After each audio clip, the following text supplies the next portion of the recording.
ಓಂ ಶ್ರೀ ಗುರು ಬಸವಲಿಂಗಾಯ ನಮಃ. ಬೋಲು ಭಾರತ್ ಮಾತಾ ಕಿ. Very good, ಎಲ್ಲ ಎಚ್ಚರ ಇದ್ದೀರಂತ ಭಾವಿಸೀನಿ. ಓಕೆ, 2025-26ನೇ ಶೈಕ್ಷಣಿಕ ವರ್ಷದಲ್ಲಿ ಬರುವಂತಹ ಸರ್ವಪಲ್ಲಿ ರಾಧಾಕೃಷ್ಣನವರ ಒಂದು ಜನ್ಮದಿನವನ್ನ ಶಿಕ್ಷಕರ ದಿನಾಚರಣೆಯನ್ನಾಗಿ ಆಚರಿಸುತ್ತಿರುವಂತಹ ಈ ಗುರುಬಸವ ಶಾಲೆಯ ಈ ವೇದಿಕೆಯ ಘನಾಧ್ಯಕ್ಷತೆ ವಹಿಸಿರುವಂತಹ ಆತ್ಮೀಯ ಸಹೋದರ ರವಿ ಶಂಭು ಅವರೇ, ಹಾಗೂ ಈ ಕ್ಲಸ್ಟರ್ನ ಕೆ ಕ್ಲಸ್ಟರ್ನ CRP ಅವರು ಅಧಿಕಾರಿಯಾಗಿರುವಂತಹ ಆತ್ಮೀಯರಾದಂತಹ ಶ್ರೀಯುತ ಸರ್ ಅವರೇ,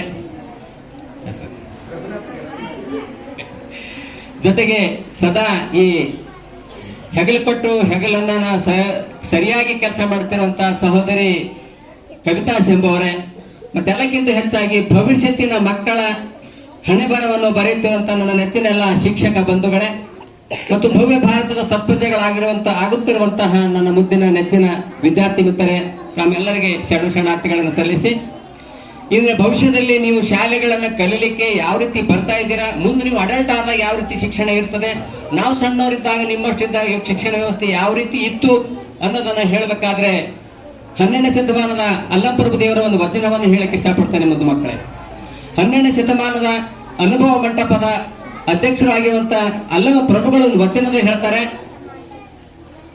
ತ್ರೇತಾಯುಗದಲ್ಲಿ ಶ್ರೀ ಗುರು ಶಿಷ್ಯಂಗೆ ವಂದಿಸಿ ಜಂಕಿಸಿ ಹೊಡೆದು ಬುದ್ಧಿಯ ಕಲಿಸಿದಡೆ ಆಗಲಿ ಮಹಾಪ್ರಸಾದವೆಂದೆನಯ್ಯ. ದ್ವಾಪರ ಯುಗದಲ್ಲಿ ಶ್ರೀ ಗುರು ಶಿಷ್ಯಂಗೆ ಜಂಕಿಸಿ ಬುದ್ಧಿ ಕಲಿಸಿದಡು ಆಗಲಿ ಮಹಾಪ್ರಸಾದವೆಂದೆನಯ್ಯ. ಕಲಿಯುಗದಲ್ಲಿ ಶ್ರೀ ಗುರು ಶಿಷ್ಯಂಗೆ ವಂದಿಸಿ ಬುದ್ಧಿ ಕಲಿಸಿದಡು ಆಗಲಿ ಮಹಾಪ್ರಸಾದವೆಂದೆನಯ್ಯ.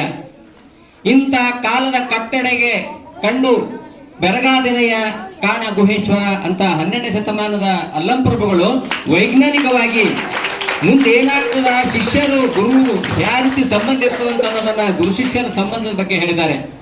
ಆದ್ರೆ ಸರ್ ಅವ್ರು ಹೇಳಿದ್ರು, ಹೀಗೆ ನಾವು ದೇವರಿಗೆ ಕಾಣಬೇಕಾದ್ರೆ ಗುರುವಿನ ಮೂಲಕ್ಕೆ ಹೋಗ್ಬೇಕು, ನಾವು ಗುರುಗಳು ದೇವರ ಸಮಾನ ಆಗಿರ್ತೀವಿ ಅಂತ ಅನ್ನೋ ಮಾತು ಕೂಡ ಸತ್ಯ. ಅದಕ್ಕೆ ದಾಸರು ಕೂಡ ಹೇಳಿದ್ದಾರೆ, ಗುರುವಿನ ಗುಲಾಮ ನಾಗೋ ತನಕ ದೊರೆಯದಣ್ಣ ಮುಕ್ತಿ ಅಂತೇಳಿ. ಅದಕ್ಕೆ ಮುದ್ದು ಮಕ್ಕಳೇ, ತಾವುಗಳೆಲ್ಲ ನೀವು ನಿಮ್ಮ ಅಪ್ಪ ಅಮ್ಮನ ಕಾಣಿಕೆಯಿಂದ ಈ ಭೂಮಿಗೆ ಬಂದಿದ್ದೀರಾ, ಆದರೆ ಅಕ್ಷರವನ್ನು ಕಲಿಸುವ ಗುರುಗಳೇ ನಿಮಗೆ ಬದುಕಿನ ಮಾರ್ಗದರ್ಶನವನ್ನು ಕೂಡ ಕಲಿಸ್ತಾರೆ. ಯಾಕೆ ನಾನು ಕೂಡ ಸಾಕ್ಷಿ ಇದ್ದೀನಿ, ನಮ್ಮ ಅಪ್ಪ ಅವ್ವ ದಡ್ರಿದ್ರು, ಅನ್ಪಡಿದ್ರು ಅಂತ ಒಬ್ಬ ಅನ್ಪಡ ತಂದೆ ತಾಯಿ ಮಗ ಇವತ್ತ ಶಿಕ್ಷಣವನ್ನ ಗುರುಗಳಿಂದ ಶಿಕ್ಷಕರಿಂದ ಕಲಿತೆ ಈ ರೀತಿ ಮುಂದೆ ದೊಡ್ಡ ಹುದ್ದೆಗೆ ಬಂದು ತಮ್ಮ ಮುಂದೆ ನಿಂತಿನಿ ಅಂತ ಹೆಮ್ಮೆಯಿಂದ ಗರ್ವದಿಂದ ಹೇಳ್ಕೊಳ್ಳಿಕ್ಕೆ ಸಾಧ್ಯ ಇದೆ ಮಕ್ಕಳೇ. ಅದಕ್ಕೆ ದಯವಿಟ್ಟು ನೀವುಗಳೆಲ್ಲ ತರಗತಿಗಳಲ್ಲಿ ಪಾಠ ಮಾಡುವ ಶಿಕ್ಷಕರಿಗೆ ನೀವು ನಮೋ ನಮೋ ಅನ್ನುತ್ತಾ ಇರ್ಬೇಕು. ಇವತ್ತು ನಾವೇನು